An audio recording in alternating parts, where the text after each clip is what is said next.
Ellos se conocían desde la época en que Yango había sido ministro de Trabajo de Getulio Vargas. Y el general y Getulio habían sido muy amigos. En esa época Yango era muy joven, por eso lo llama Yanguito. Y de hecho era ahijado político de Getulio. Y eran los dos nacidos en São Borja, en Río Grande do Sul. Una coincidencia. Dos presidentes nacidos en una ciudad tan pequeña, ahí frente a Santo Tomé. No sé si es coincidencia. De hecho, también en esa zona había nacido el comandante Andresito Guacurarí. Sí, que había sido ahijado político de Artigas. Otra historia para otro momento, sí.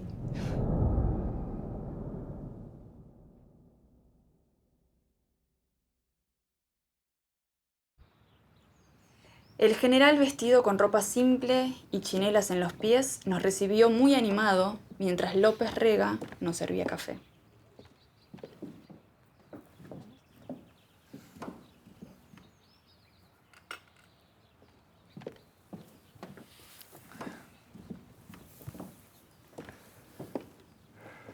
La muerte rápida es un castigo muy leve para los impíos.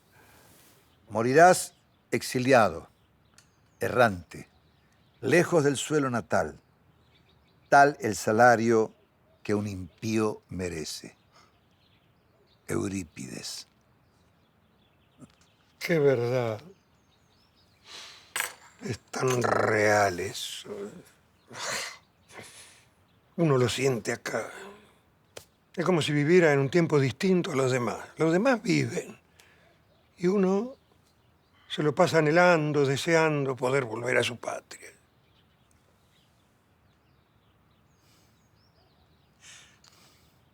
Hablando de eso, Janguito, cuando regrese a la patria voy a necesitar que me ayudes, que colabores conmigo en el tema este de la exportación de carnes. Muy importante para la Argentina. Sí, la cosa está mal en todos lados, señor presidente. Kissinger está dirigiendo todo desde Washington. El Departamento de Estado, los asuntos internacionales de nuestros países. Bueno, es así. Las embajadas operan. Y algún farabute de turno de adentro coopera.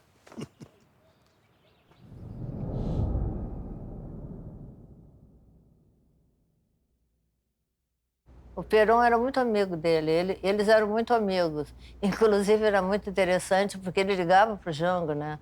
E nós estávamos, eu fui para a Espanha com o Jango, e aí ele telefonou, e aí ele me disse, tocou o telefone, e o Jango falou, atende para mim, por favor. Eu atendi. Aí ele perguntou, senhor Goulart, não sei o que, o presidente Goulart. Eu disse, sim, um momento, quem está falando? Aí ele foi assim, Juan Perón. Aí eu fiquei, Juan Perón? Aí eu fui e disse para o João, olha, tem um cara aí dizendo que é João Perón. E aí eu já, é ele mesmo, tu não está te dando conta. Eu disse, mas eu não ia adivinhar, pensei que era uma brincadeira. Mi padre tenía una relación grande con el general Perón, inclusive una relación anterior a su gobierno, una relación de cuando él fue ministro del presidente Vargas, y él va en misión a Argentina a conocer la estructura de la CGT Argentina, que se estaba fortaleciendo para mantener, ¿no?, las instituciones democráticas a través de las organizaciones sindicales que Argentina tenía muy bien implantadas y muy bien colocadas para dar sustentação a um governo progressista. Em algum determinado momento, eles se encontram, eles conversam, Perón com Jango, e o Perón chamava ele de Janguito. Mas o Jango não chamava, o Jango chamava ele de presidente. E os dois tinham sido presidente. Tu vê que isso olha só, através das coisas simples a gente consegue pensar e... Tu imagina uma cena, o Perón chamando Janguito. E o Jango não, presidente. E aceitava o Janguito numa boa. Pô, isso é fantástico. Por eso es que es tan importante la unión de los latinoamericanos. Es imprescindible, fundamental, presidente. Exactamente, Janguito. Esa es la verdad, la única verdad. ¿Qué pasó con lo de la Nuce y el avión? Un tiempo antes, Yango, con su avión pequeño, tuvo que aterrizar de emergencia en Paso de los Libres. Se lo llevan preso al piloto, secuestran el avión y él pensó que por la complicidad que había entre los militares de Argentina y de Brasil, lo iban a deportar a Brasil. Y que al fin nos liberaron, a pesar de las presiones del gobierno de Brasil. Lanús se quiere cargarse el mérito de la unidad nacional. Pero hay que hacerle el juego. Me mandó a 2 generales para que me devolvieran el puesto de general que me habían quitado en el 55. ¿Entonces? Y le dije que regresaran y le dijeran a su presidente ilegal que yo estudié durante 20 años para ser general, como él. Pero para ser Juan Perón, tuve que tener muchos huevos.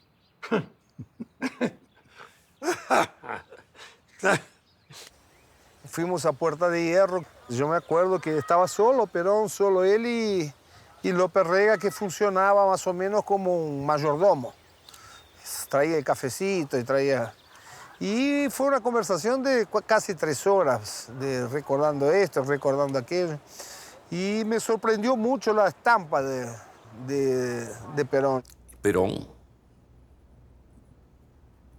preocupado con la seguridad de João Goulart en Uruguay y queriendo su colaboración en su nuevo gobierno, invitó a João Goulart para pasar a vivir en Argentina y no en Uruguay, lo que hizo João Goulart. Quando nós mudamos para a Argentina, eu acho que foi aonde ele ficou com maior preocupação ainda. Começaram as ameaças, porque a gente não sabia o que ia acontecer na Argentina, tinha a preocupação da perseguição também já. E ele estava sendo meio pressionado também. Aí ficou tudo complicado, muito complicado. As ameaças eram telefonemas ameaçando que iam fazer isso com ele, que iam matar, que iam fazer, que iam acontecer. E, de repente, surgiu uma organização que saiu em todos os jornais, inclusive na Argentina, que iam sequestrar os meninos e matar o Jango, essa coisa toda. E aí foi que o Jango resolveu, então, mandar a Denise também para fora. E foi complicado, muito complicado a Argentina.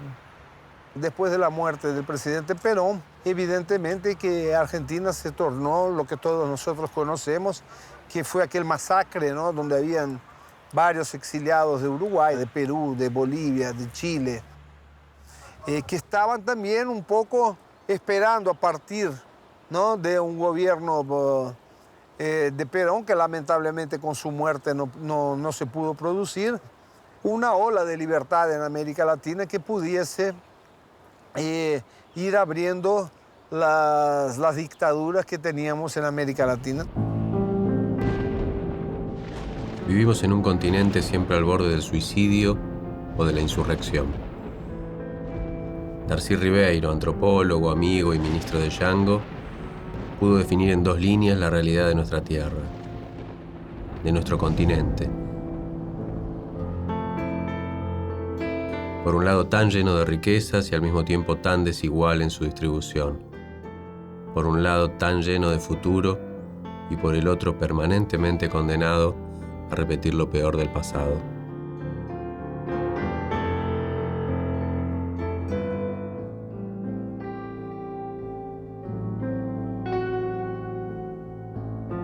É a afirmação de propósito inabalável de lutar com todas as suas forças pela reforma da sociedade brasileira, não apenas pela reforma agrária, mas pela reforma tributária, pela reforma eleitoral ampla, pelo voto do analfabeto, pela elegibilidade de todos os brasileiros, pela pureza da vida democrática, pela emancipação econômica, pela justiça social e, ao lado do povo, pelo progresso do Brasil.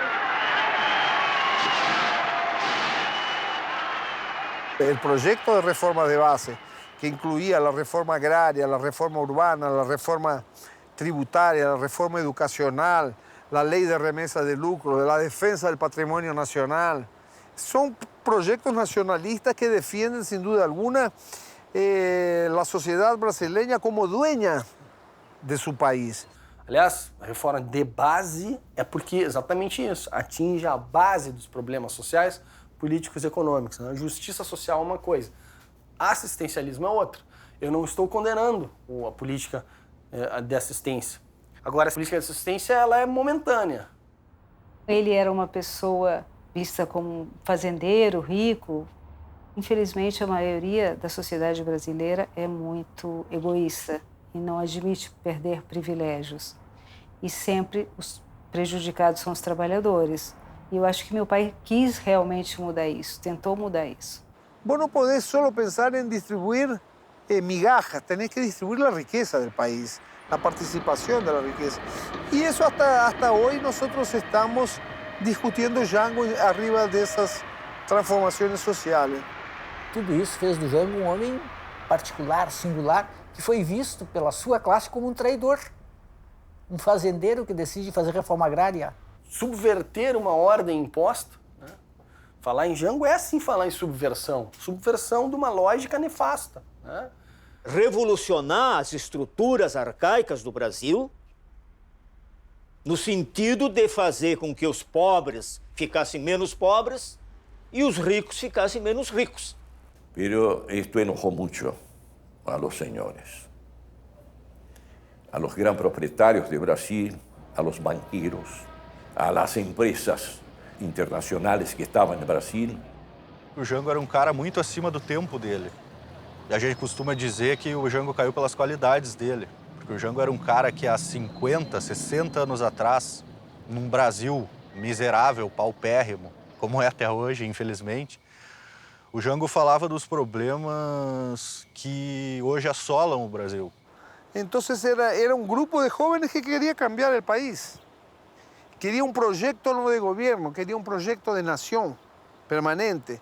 E é isso que hasta hoje estamos falando de Jango, 55 anos depois. Meu pai vivia na campanha. E eu era menino e a gente saía, como se diz aqui no Rio Grande do Sul, a tropear, conduzir gado de um lugar para outro. E um dia eu olhei assim uma extensão de terra. A fronteira é isso, a gente olha aquelas extensões de terra, como na Argentina. A gente olha aquelas extensões de terra a perder de vista. E o meu pai falou assim, o Jango ia desapropriar isso aqui para dividir com as pessoas mais pobres. Eu, que era ainda menino, não sabia muito bem quem era o Jango e tudo, disse, pô, esse Jango aí era muito bom então, pai. E o pai me disse, ei, guri, vai ser comunista. E é isso a relação com o Jango. O Jango tentou fazer a coisa mais inadmissível para a elite brasileira da época, dividir as terras. Quando ele disse isso, era o fim do seu mandato.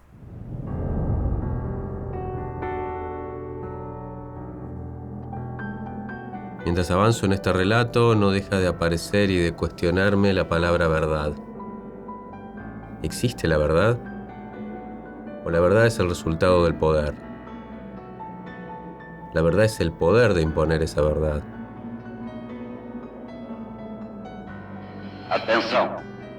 O senhor presidente da República deixou a sede do governo. Deixou a nação acéfala.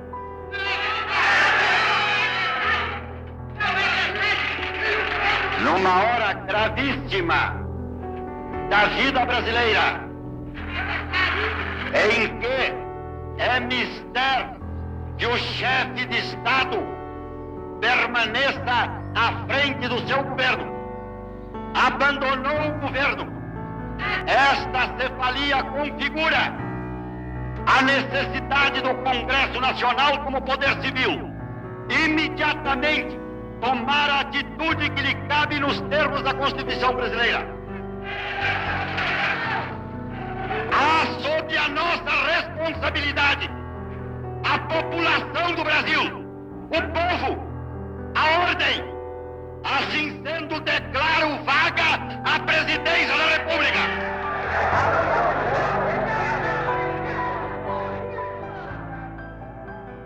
Ese discurso en el Congreso de Brasil trataba de imponer una verdad.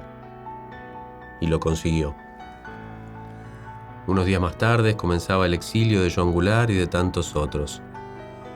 Comenzaba la dictadura que duraría 21 años en Brasil y que, como me decía mi padre, en esas tardes calurosas de Puerto Iguazú, mientras escuchábamos tangos en una vieja radio comprada en Paraguay, trajo nuevamente la oscuridad a nuestros pueblos. Quando Auro de Moura Andrade disse que estava vaga a presidente da República, o Jango estava aqui em São Borja. Ou estava em Porto Alegre ainda. Estava no Brasil, tentando, estudando um meio né? E ele lá declarando vaga a presidência da República. Então, isso é que caracteriza o golpe.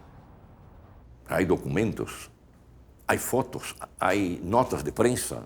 Estava acá uma nota escrita por el propio João Goulart a un amigo en Uruguay, donde decía, por favor, empiece tratativas con el gobierno uruguayo sobre mi exilio. Fecha, 4 de abril de 1964. Nosotros llegamos a Montevideo el día 2 de abril y él solo llegó el 4 porque él quedó dentro de Brasil esperando que fuera nombrado Rainieri Mazzilli como presidente para configurar el golpe. El Congreso brasileño se reúne de forma irregular, presionado por los militares, declara vacía la presidencia de la República con el presidente adentro del territorio nacional, al punto de, en 2013, el propio Congreso Nacional anuló esa sesión como la peor página negra de la historia de Brasil. Também tem que se pensar que foi no contexto da Guerra Fria.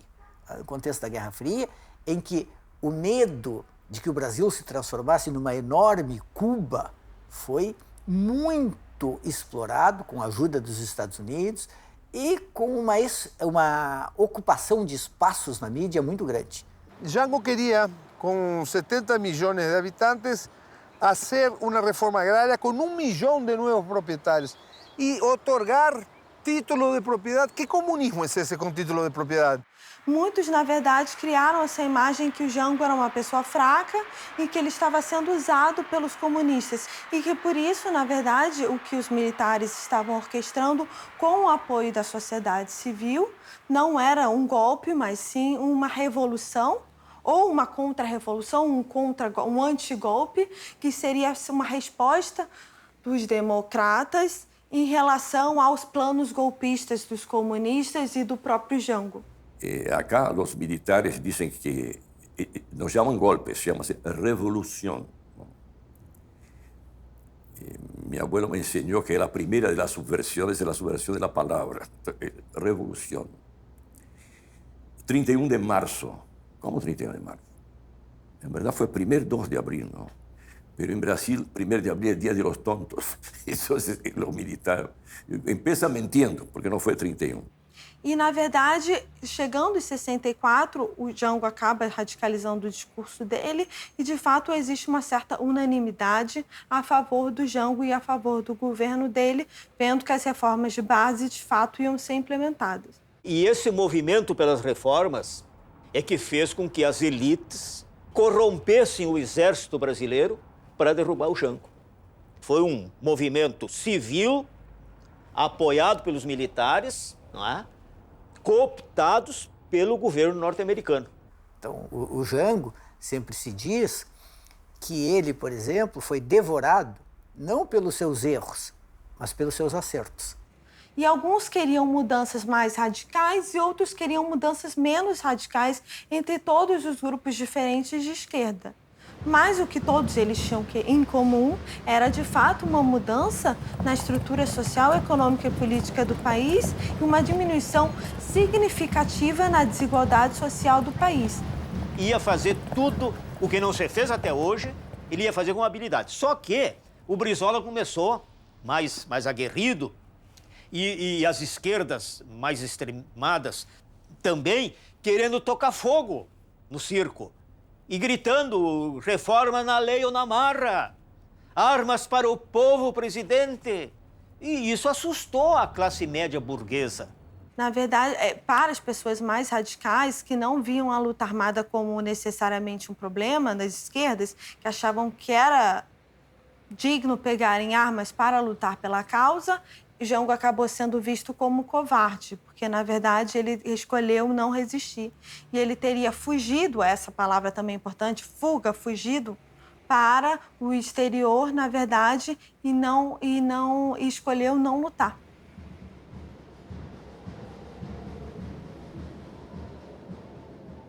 Ele não imaginaria que a ditadura duraria 21 anos. Talvez ele tenha pensado que fosse algo parecido com o que aconteceu com o presidente Vargas em 45. Se recolheu para São Borja, ficou 5 anos, depois voltou à presidência. O Jango não era o homem da Guerra Civil. Eu acho que esses são os dois momentos em que o Jango mostrou a sua grandeza. 2 vezes. Se ele fosse um homem vaidoso, se ele fosse um homem obcecado pelo poder, ele teria jogado o país em guerra civil. Ele não quis. Ele perdeu parte dos seus poderes em 61, perdeu todo o poder em 64, mas evitou o banho de sangue. A direita não queria mudar nada e a esquerda achava também, naquele momento, ele foi muito atacado pela esquerda também. A gente não pode esquecer isso, porque a esquerda mais radical achava que ele estava fazendo um governo fraco, que ele deveria radicalizar mais. Então, meu pai, na verdade, ele foi vítima da polarização política, ele foi vítima, sim, da direita, foi vítima das elites, dos militares, mas também foi muito criticado pela esquerda.